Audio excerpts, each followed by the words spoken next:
You're listening to the Future Tech Health Podcast with Richard Jacobs. Until I reached age 40, I never realized the obvious, that we all have medical issues, or we at least have a family member or close relation that had, has, or will have them in the future. Medicine and biological systems are the final frontier. Until we've conquered death, figured out how life began, cured cancer, and understood our purpose in the universe, there's a heck of a lot to talk about when it comes to our health. Future Tech Health means I'll be covering futuristic topics that are actually already in clinical trials, or even starting to appear on shelves or by prescription, or available for your own use. We dive deep into stem cells, CRISPR-Cas9, the science of sleep, epigenetics, medical testing, cancer, ketogenic diets, stem cells, aging, regenerative medicine, and more. My goal for you, the listener, is to learn from these podcasts. You may very well learn something that may change the course of your life for the better, steer you towards a new career, or give you insight into addressing a serious medical problem. Remember, however, this podcast and its content is informational in nature only.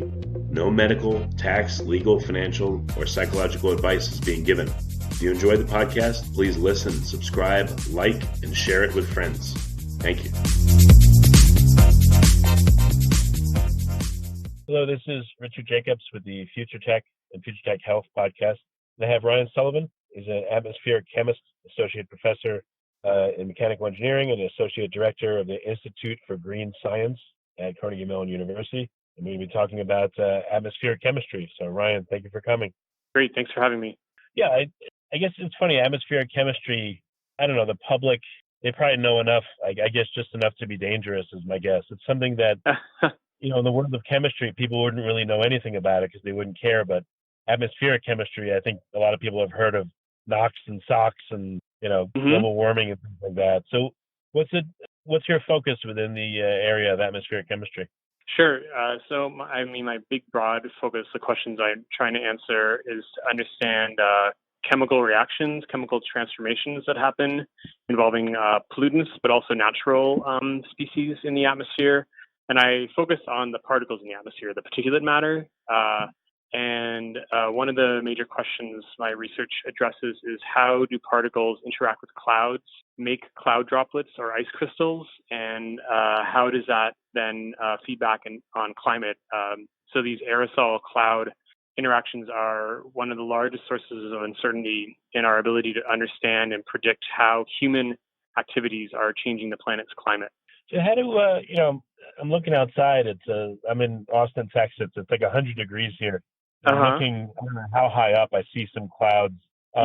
What's the temperature where the clouds are at that I'm looking at? How high are they? And, I'm starting to wonder, I don't know much about them. What are some basic facts about them that are interesting? Sure. Yeah. It often surprises people to learn that the atmosphere cools pretty rapidly. So as much as 10 degrees Celsius per kilometer. I know that's metric units, that's what scientists use. So that's really rapid, right? So I don't know exactly what clouds you're looking at, but often they're a couple kilometers, at least the base, and it might be a kilometer or two in altitude. And the clouds can form over large extents, of many kilometers, just if you have like a big convective thunderstorm with those big anvils that form. So you can have a huge temperature gradient in a cloud.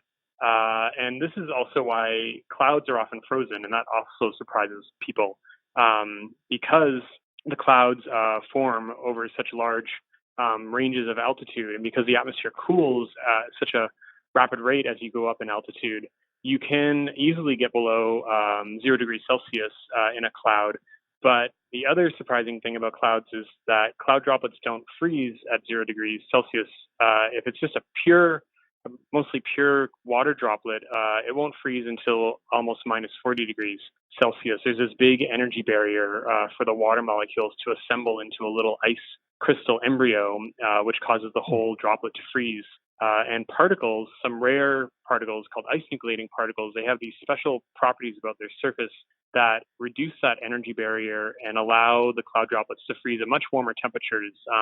Some biological ice nucleants, like proteins produced by bacteria, can actually cause freezing at, say, minus 5 degrees Celsius. And so to connect back to my research, as we are changing the types of particles in the atmosphere through human activities and emissions, we are changing the cloud precursor particles in the atmosphere, the number of them, their abundance, their distribution, but also their type. And some particles are good at making liquid clouds, droplets, and others are good at these rare ones at making ice crystals. I would think that you said some clouds could be high as a kilometer in height. Oh, yeah, absolutely. That makes me think that there's a temperature gradient through all clouds, warm to cold. So wouldn't that cause conduction of heat upwards through the cloud, and then gravity pulling downward would have another effect? I mean, there's probably a lot of cloud dynamics, right?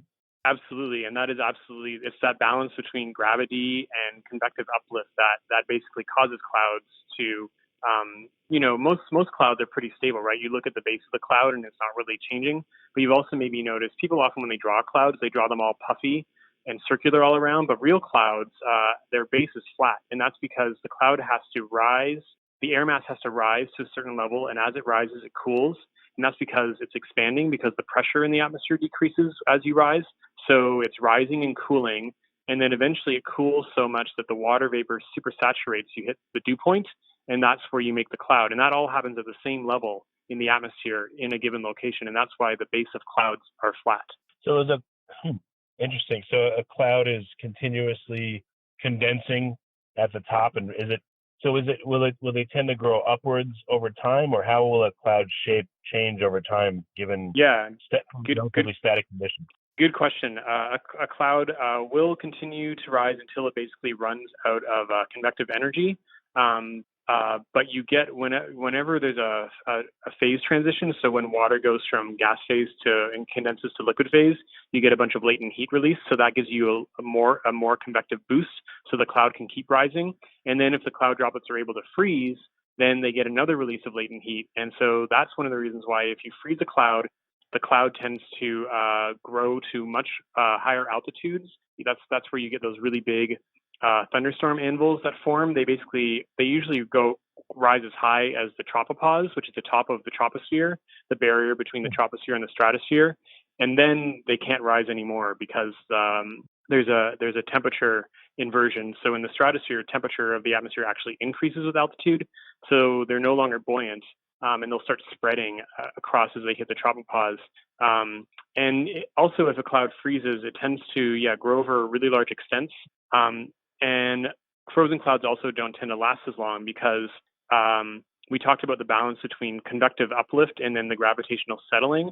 And the ice crystals that form grow larger and quicker than the unfrozen cloud droplets, and they actually steal water from the unfrozen cloud droplets. So the ice crystals grow really big, and then they sediment because they're so heavy. And so that's why the biggest source of precipitation over land is actually from frozen clouds. And that often surprises people because by the time these ice crystals, basically snow, reaches us, it's usually melted, right? Because it's going back down through that temperature gradient and warming. So they usually melt by the time they reach us. But whenever you get in Texas, one of those really big, intense, sudden storms, especially if there's thunder and lightning associated, it's definitely because the cloud froze, and that's cold rain. Ice crystals that are falling on you, and they're just melting before they reach the surface. It's funny too. If you ask someone what's a cloud made of, they would just say, I guess, water vapor. But what are they? They're not just made of one thing. It sounds like they're made of all kinds of different things. And, so what does a typical cloud have in it? So it is mostly water. It's true, but you need a little particle seed to even make a liquid cloud droplet. And so depending on what the particle, the nucleated, the droplet, there may be some of that doesn't dissolve that's left behind. So like some dust or some soot. And then all the soluble stuff in the particles dissolves as well. So the salts, the inorganic solutes, lots of organic carbon-based material. And then those cloud droplets are actually important little chemical reactors in the atmosphere. So a lot of chemistry happens in cloud. You mentioned SOx at the beginning. So sulfur dioxide emissions, like from coal-fired power plants, for example, that gets oxidized into sulfuric acid, which makes sulfate aerosol. And most of that oxidation actually occurs in cloud droplet chemistry. So the sulfur dioxide is soluble. It dissolves into all this water in the cloud droplets. Oxidants like ozone and hydrogen peroxide dissolve in. And then you have these little microbeakers in the cloud droplets that is doing the oxidation, converting SO2 to sulfuric acid to sulfate. So it sounds like clouds have a lot of roles in our atmosphere. I mean, maybe as sources of something, as like you said, places where chemistry happens? Like, what are the roles of clouds besides just providing cover, from the sun? Like, what are the different roles? Sure. Well, one of them actually goes back to the very beginning of our chat, which is, removing pollutants from the atmosphere. And so the best way to remove air pollutants from the atmosphere, especially the particles, is through precipitation called wet deposition. So, you've got all these rain droplets or ice crystals falling through the atmosphere, and they're basically like big collectors. So any particle that bumps into them will probably be swallowed up into this raindrop or ice crystal. And so they're removed from the atmosphere, but of course the pollution doesn't go away. We've just taken it from the atmosphere, and now it's landing on the land or in the oceans or the lakes. And this, if it's acidic, that can cause, acid deposition, acid rain, which isn't as severe as it used to be. The Clean Air Act has been very effective in reducing sulfate levels, for example, especially in the Northeast where I am, where the acid rain used to be very acidic, and you would just have these huge swaths of forests and lakes that were dead as a result. So that's one of the important roles. We talked a little bit about important chemistry that happens in clouds. And one thing I should also point out back to the role of clouds in climate change is most people are familiar with liquid clouds. Liquid clouds are very bright and reflective, so they reflect sunlight. And so they play an important role in offsetting a lot of the warming that is caused by greenhouse gas emissions, which trap outgoing infrared radiation and warm the planet. So this reflection of light by the clouds offsets that. And as you add more particles to a liquid cloud, you make the cloud brighter because you essentially take the same amount of liquid cloud water and spread it over more and smaller cloud droplets, making the cloud brighter. But here's the other surprising thing, and it goes back to ice crystals and frozen clouds. Frozen clouds, especially if they're at a high altitude, actually help to warm the planet. They also trap the outgoing infrared radiation radiated by the Earth's surface. They aren't very good at reflecting incoming solar radiation. And so one of the big questions in understanding how aerosol particles in atmospheric chemistry are changing the properties of cloud and climate is understanding this split between are we favoring the formation of liquid clouds or frozen clouds? When I'm looking, like, again, I know you can't see what I could see, but I'm looking at some clouds outside. The tops are much whiter, and then it's turning gray, near the bottom of the cloud. So what does that tell me? I think a storm is on the way, most likely. That sounds like a very convective system. It sounds like the cloud has risen over quite a large extent, and if you're seeing that spreading like an anvil at the top, that's kind of what we were talking about before. Probably the tops there of those clouds are many kilometers up in altitude. So even though it's like really hot at the surface in Texas right now, by that altitude in the atmosphere, it's definitely below 0 degrees Celsius. There's a good chance that those tops of those clouds that you're seeing are frozen. And so if you're planning to like bike home or do something outside later today, you might want to revisit that. I would predict, without being able to see the cloud you're looking at, that it's going to start to rain. What about the amount of clouds? Like, if it's, will you not see clouds like this if there's only a few? And what happens? How do the dynamics change? Like, why? Okay, so why would there be? This is a really basic question. Why would there be a cloudy day versus a day where there's like no clouds in the sky or it's very sparse? Sure, good question. So it's not all explained by chemistry and the particles. So that's what I think about. So a lot of it is, as you mentioned earlier on, is like the dynamics. So first question is, how much water vapor is there around in the atmosphere, right? And so that depends on where the air mass has come from. Did it pass over a big body of water, like the Gulf of Mexico near you guys, for example? That's a huge source of water vapor to the atmosphere. This is also why I did my Ph.D. in San Diego, and San Diego's a surprising climate, right? It's basically a desert right beside the ocean. Why? Because the Pacific Ocean off of Southern California is very cold, because the cold Alaskan current is upwelling there, and cold water doesn't evaporate as much as warm water, like off the coast of Florida. So that's why it's much drier in California and really humid in Florida, for example. So how much water vapor is in the atmosphere on a given day matters, and then the dynamics matter. We need that convection, right? So the ground needs to be a lot hotter than the atmosphere above it to cause this convection and rising, so that you get a cloud forming. And then we can think about what I focus on. What do the particles look like that day? Are there more or less particles? That can certainly influence how the clouds form and how long they last. Are the particles there better at nucleating liquid cloud droplets or nucleating ice crystals? That's going to affect the types of clouds you get as well. Boy, it's amazing how complicated and how you can get such divergent phenomena from something that just appears to be far away and not really affecting anything that's going on the ground. Absolutely, and now you're hopefully starting to see some of the big challenges, like why these aerosol cloud climate interactions and feedbacks are such a major source of uncertainty in our ability to understand climate change. Which I don't mean to imply that like climate change is there's a strong scientific consensus that human activities are causing climate change. We have high certainty about the effects of greenhouse gases. There are some less certain components, and one of them is this effect of aerosol particles on clouds. One of the challenges there is, if you look at the cloud you're looking at, it looks pretty big to you, but if you consider the climate models that we run simulations to try to forecast how the climate is going to change as we change our emission scenarios, like are we going to do a really good job about decarbonizing or do a business as usual scenario?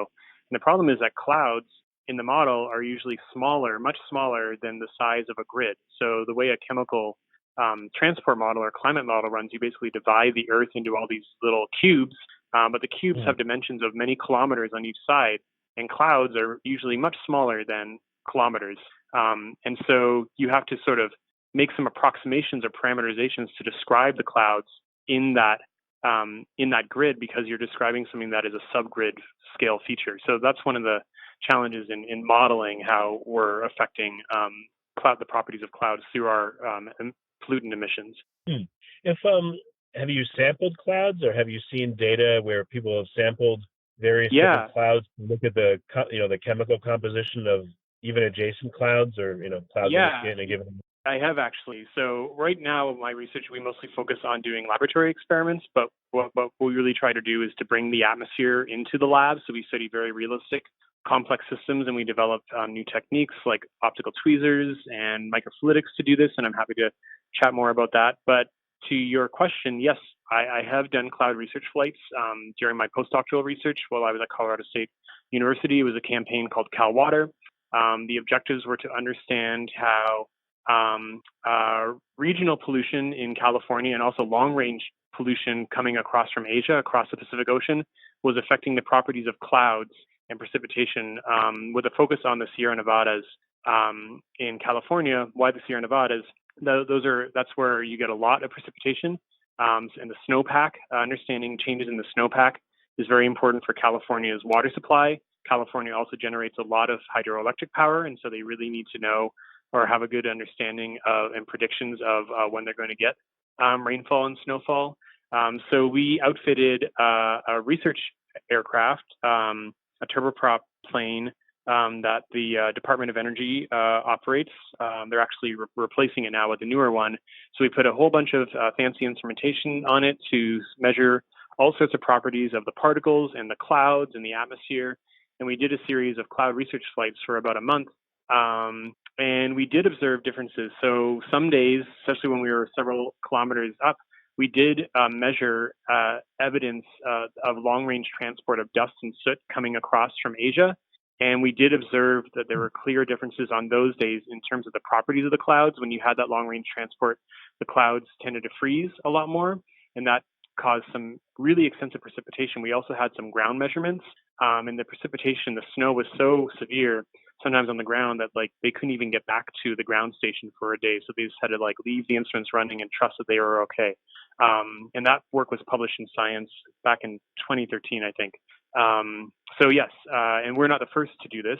We were the first to document this influence of long-range transfer from Asia on clouds over California and storms and precipitation.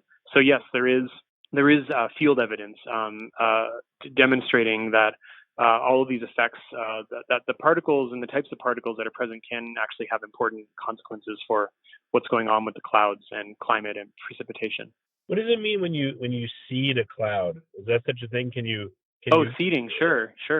Put the cloud towards raining or dumping itself out? Yeah, so this is actually, California still does a fair amount of cloud seeding, again, because they really need precipitation for their hydroelectric power generation. And usually when people are seeding clouds, they're putting ice nucleants into the cloud. because, again, the best way to make a cloud rain is to get it to freeze. And I think the major ice nucleant they still use is actually silver iodide. It's been around for a long time. Silver iodide it has a very similar crystal structure to ice. So it sort of provides a template for ice. And that's why it helps to nucleate the ice phase and cause the clouds to freeze. But cloud seeding, it's very hit or miss because, again, it's not just about what particles are around and what ice nucleants are around. If you don't have water vapor around, good luck getting a cloud to form or to freeze. If you don't have the right dynamics, also challenging. But yes, cloud seeding, weather modification is what it's called, is still done. The insurance industry also does it because to try to get severe clouds that are going to turn into severe storms, to get them to dissipate quicker, to lessen the damage that these storms cause. You mentioned earlier that let me put it a different way. How far can clouds travel? A given cloud, can it literally cross continents and move halfway around the Earth, or does it kind of, what's the fate of any given cloud for the most part? Does it dissipate? What happens to it? Good question. So it depends on, of course, on the type of cloud. The cloud you're looking at in Texas, I don't think is going to last very long, because it rose over such large extents, and it sounds like it's about to start precipitating. And precipitation is the best way to get a cloud to disappear. But yeah, smaller, sort of like if you're in California, every day you have these like wimpy, shallow marine stratocumulus clouds, the low kind of clouds. They never rain, or maybe you just get a little bit of drizzle because they never freeze. And those clouds can last for a long time. And yeah, clouds can travel over quite large distances. I guess it's not always clear. Is it the same cloud that was there before? It's definitely the same air mass. So we would call it like the same like cloud system or the same storm system. So certainly they can exist over quite large spatial extents. The most extreme example, of course, would be a hurricane, right? Which is the East Coast is experiencing right now. Can you tag a cloud and then find it later, or are there any very long-lived clouds that have been around for years? There actually are, and we've used them as laboratories. So on the tops of mountains, so the air has to rise as it goes over a mountain, and when it rises, it cools. And so often on the top of a mountain, a cloud forms. But then when the air mass starts to descend off the back of the mountain, it's warming, and so the cloud dissipates. So the cloud basically sits on the top of the mountain. And if you're ever like in Colorado or Utah or Wyoming, you'll often see these like UFO-looking like clouds near mountains. They're called lenticular clouds or lens clouds. And sometimes those detach and they float away. And you can also get wave clouds that form behind the mountain. So I guess you could follow that cloud like in satellite imagery, for example. But I don't really know of a way to like physically tag the cloud. Clouds are very dynamic, so they're constantly the cloud droplets in them individually are constantly forming and then dissipating and then maybe reforming again. Huh. So again, if people found clouds that are, how old are some of the oldest clouds known? What's the guess? I don't think of a particular. Okay, so one exception, and these are quite interesting, is actually in the Arctic. There are these stratus clouds, which means layered, and they're often frozen, that exist for days or weeks. And that's a big question in the scientific community, is like, what is allowing these clouds to persist for so long? Because most clouds do not last that long. And because they're frozen, it means that there has to be some sort of continual source of ice nucleating particles that keeps freezing new cloud droplets essentially, and allows these Arctic stratus clouds to persist for so long. And I think the most credible hypothesis is that the ice nucleating particles, they nucleate ice crystals in the cloud. Those ice crystals fall out because they get too big and heavy. So they fall out due to gravity. They melt, they dissipate, and then they get carried back up by convection back into the clouds. So it's like a recycling of the ice nucleating particles that explains these very stable, long-lived clouds in the Arctic that can persist for weeks. Oh, so the oldest one, the granddaddy clouds, are just weeks old. Yes. And particles last for the smaller particles that are really good at nucleating clouds. They'll also last for about a week. Again, their main loss mechanism is being rained out. Is the chemistry in longer-lived clouds different from really, really short-lived ones? Absolutely. I mean, there's just been a lot more time for chemistry to happen, for sure. And those long-lived Arctic clouds, that's really important because the Arctic is the poles are the most sensitive regions on the planet to climate change. Why? Because the ice and the snow in the polar regions is a big reflector, right? And so it is reflecting sunlight back to space. And as climate change causes more loss of the glaciers and the ice caps, we are losing some of our reflection of solar radiation, which means more solar radiation is being deposited in the planet, which causes more warming. So it's a positive feedback. But if you have these clouds over the Arctic, depending on if they're liquid clouds or frozen clouds, the liquid clouds would help to reflect solar radiation and thus provide a cooling effect, but the frozen clouds would likely cause a warming effect by absorbing the outgoing infrared radiation. So what do you see? How are the nature of clouds changing as more man-made pollutants are going into the atmosphere? What can we expect from clouds as global warming continues?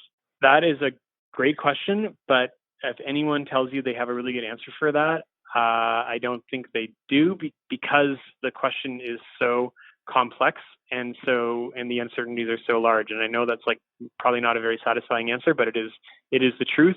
So the honest answer is we do not know, especially because you wouldn't want to give a global average answer because clouds do not exist in a global average, right? The clouds that you're experiencing right now in Texas are very different than the clouds I'm experiencing up here in Pittsburgh.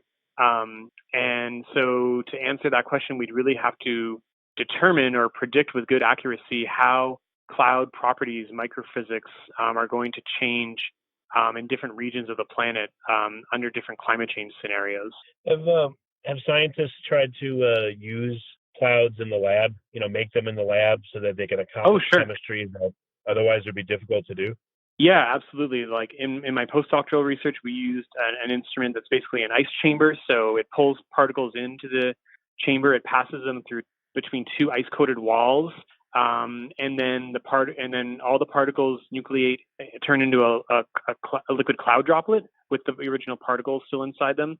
And then, if that particle happens to be an ice nucleant, we can vary the temperature that the cloud droplets are experiencing. Then those cloud droplets will freeze and we detect them. So that's like a lab chamber, an ice chamber that you can use in the lab, but we also put it on the aircraft for the CalWater cloud research flights I was describing. In my lab, we've developed two other ways of creating clouds in the lab. One is using microfluidics. So we're one of the first groups to use microfluidics. We basically generate a whole bunch of little micro droplets. They're nanoliters in volume, so about 100 microns in diameter. And those water droplets can contain different particles of interest, and they're floating in oil. And each droplet containing particles gets trapped in a little micro well, so it can't go anywhere. It can't interact with the other droplets. And then we take that array of 600 or so little micro droplets containing particles, and we cool them, and we watch with a microscope, because when each droplet freezes, and they all freeze at slightly different temperatures, it goes from dark to white. And then we just use an algorithm to detect when each droplet froze, so we get the freezing temperature spectrum. So the fraction of the total droplets that is frozen as a function of temperature as we cool from 0 degrees all the way down to minus 40. And then we've also built two Aerosol optical tweezers instruments in my lab. This is an instrument where you literally grab onto a droplet in a laser beam, and that laser beam induces a spectrum, a Raman spectrum of the droplet that we retrieve in real time. So we get real-time information, measurements of how the droplet is responding or behaving. The optical tweezers technique, it's the same technique invented by Ashkin, who won the Nobel Prize in physics for it last year. It's widely used in biology, for example. You can, but not many people use it, do aerosol optical tweezers. So usually they're grabbing onto spheres or particles floating around in liquid with the laser beam. We're grabbing onto droplets in air, which is a little bit more difficult. And we have constructed a temperature-controlled aerosol optical tweezers chamber, so we can control the temperatures of the droplets down to a minus 20 or so. It gets trickier to go lower than that. And so now we're starting to use that new ability to study how different types of droplets containing different types of particles, or as they're bombarded by different types of particles, how that causes the droplet to freeze and nucleate ice at the individual droplet level. I mean, could you consider clouds to be a separate phase of matter, or they don't have that enough robustness to be called that? They are a complex form of matter. So an aerosol droplet is an aerosol is a suspension of solid or liquid material in the gas phase, but inside each aerosol particle, you could have some solid material. You could have all sorts of different components, right? Whether they may be mixed all with each other, or it may be very heterogeneous. So some region of the solid particle is like a mineral dust, and then another region is maybe like black carbon soot. And then in the, you can also have liquidy stuff, so liquid organic carbon-based material of different varying oxidation state and polarity and structure. And then you can have all the dissolved stuff in water, so all of the like inorganics and things like that. So it's really a complex soup. And because each particle in the atmosphere can be quite different from its neighbor, even in the same environment, that's why my group really focuses on using single particle analysis techniques, because we really want to understand how the differences in particle composition and mixing state changes the reactivity of the particles in the atmosphere and changes their ability to nucleate clouds and change climate. So if you add up all the cloud cover over the whole globe, how much of this is a very general question, but what is the combined total effect of all the cloud cover over the whole world? Like, how does it affect the Earth in different ways? Is it a sink for X number of tons of NOx and SOx? Does it reflect, 30% of the sun's energy? I mean, what are some big metrics surrounding clouds? So the average albedo or reflectivity of the planet is 30%, and that is mostly driven by cloud cover. The deserts are the other big reflectors in the atmosphere. Like the oceans are really absorptive, and so that's why it also really matters where a cloud forms. If a cloud forms, a bright liquid reflective cloud forms over the desert, it doesn't have a very big effect on the radiation, because the desert would be reflecting the sunlight anyways. But if it's over a dark ocean, then that bright liquid cloud has a huge effect on changing the radiative balance. And then, so that was your question about reflectivity. What was your other question? Again, when you look, right, so we talked about, so all the clouds in the world reflect about 30% of the sun's energy. What are some other big metrics that the entire cloud mass does? Sure. Again, does it act like a sink for X tons of something?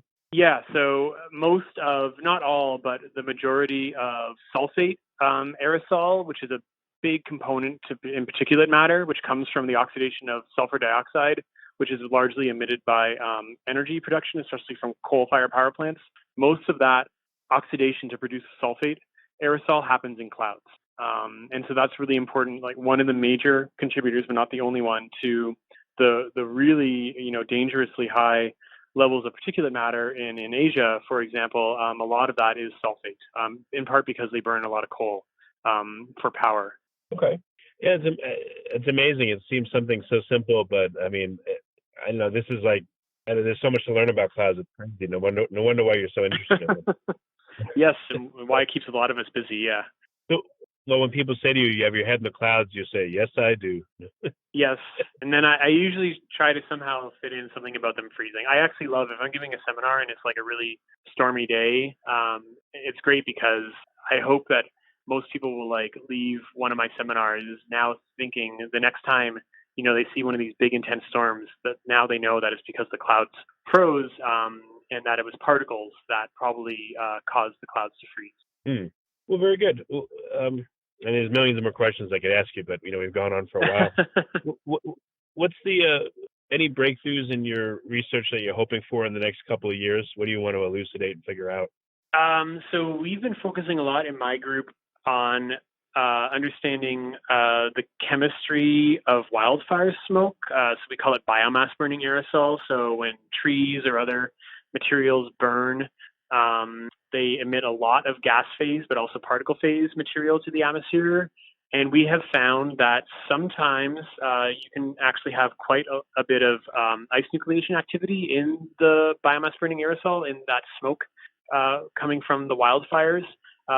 And so we burn different types of biofuels, different types of trees and tall grasses in our lab. We have a combustion facility here, and then we collect the aerosol and also the ash that is left over when we analyze it. And we often find a lot of isoochelation activity.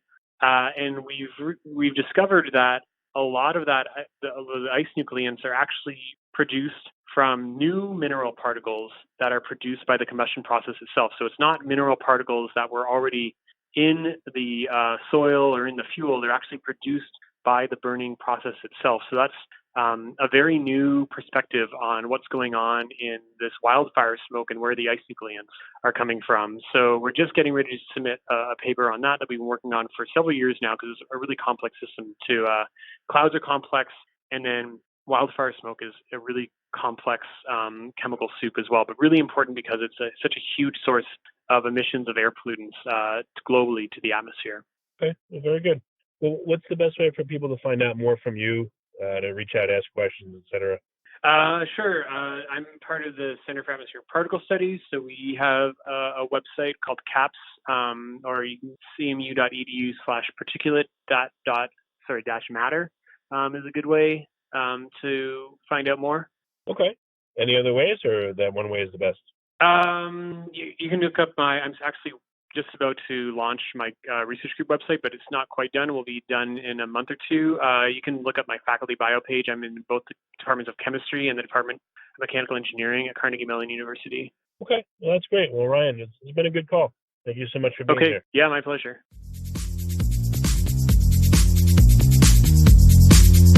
You're listening to the Future Tech Health Podcast with Richard Jacobs.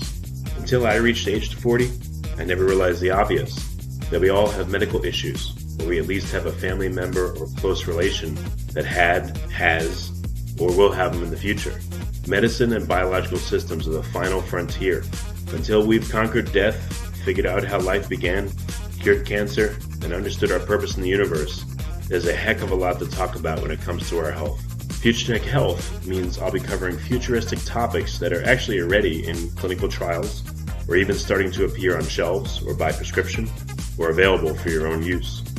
We dive deep into stem cells, CRISPR-Cas9, the science of sleep, epigenetics, medical testing, cancer, ketogenic diets, stem cells, aging, regenerative medicine, and more.